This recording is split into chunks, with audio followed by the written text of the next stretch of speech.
So we've been journeying through the Omer, the days between Passover and Shavuot. There are 50 days in total. We're approaching this evening, counting 39 days, and we are heading towards the revelation of Shavuot.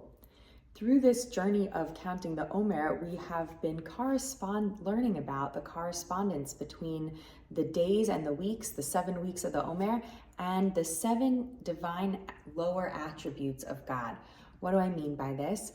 The Kabbalists, the Jewish mystics, believe that each of the 7 weeks of Shavuot corresponded with one of the divine attributes. They understood God as possessing 10 attributes in total, but the top 3 are kind of beyond our reach and beyond our full understanding, comprehension, whereas the 7 lower realms are actually within our ability to contact, to reach, to even make an impact upon through our own actions here on earth. And so we focus each week of the Omer on one of these attributes. And there's so much to explore and learn in this area, but I wanted to share with you a little bit of what I've been teaching and what I've been learning so far about this special journey of the Omer and its correspondence with these attributes.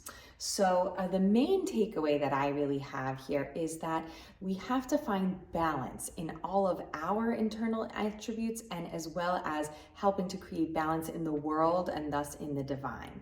So the first level of balance is in the realm of emotion, or rather that's the second. The first is the highest, which we can't understand, the realm of thought or inspiration.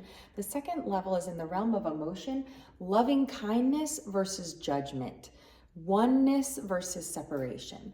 And on first blush, loving kindness and oneness seem like so much the better attribute. But what we realize actually is that without some sense of separation, there would be no other to whom to give loving kindness. And so actually some sense of separation and of judgment is necessary for the ability of chesed, of loving kindness, to exist in the world. Just the way water is kind of open and flowing, but we can't really use it unless we have some container to put it into. And so we need some balance between a sense of oneness and coming together and free-flowing loving kindness, and some separation, some sense of independence, some sense of right and wrong, some separations in the world. The second realm, or the third realm rather, I should say, is the realm of action, where we find a balance between netzach and hod. Netzach is about decisive action and faithfulness to a cause, continuing, staying the course, and really stepping up to take action. Whereas hod is about humility and gratitude and kind of stepping back and allowing things to unfold. And so I think about it in the kind of step up, step back paradigm, where sometimes we need to step in and really take action, and it's upon us to really be decisive in a moment and carry through with our dreams, our notions of what's right and wrong. And sometimes it behooves us to actually step back and watch something unfold and to just be grateful for what is. And so finding a balance between those two realms as well in the realm of action in the world. And so from here, we're moving on now in the final weeks to Yesod and Malchut, which is the real manifestation of all of these values, all of these divine aspects, from loving kindness to judgment to Tiferet, the combination of the two, which is about beauty and truth, to Netzach and Hod, which are action versus gratitude and reserve.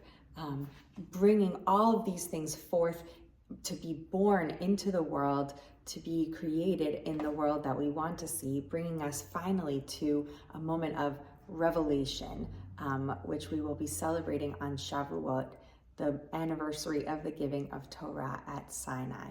So I hope that we can all learn to create some balance in our own emotions and our own actions and our own thoughts, and so bring about a better world to be born today. And Shabbat Shalom and happy coming Shavuot.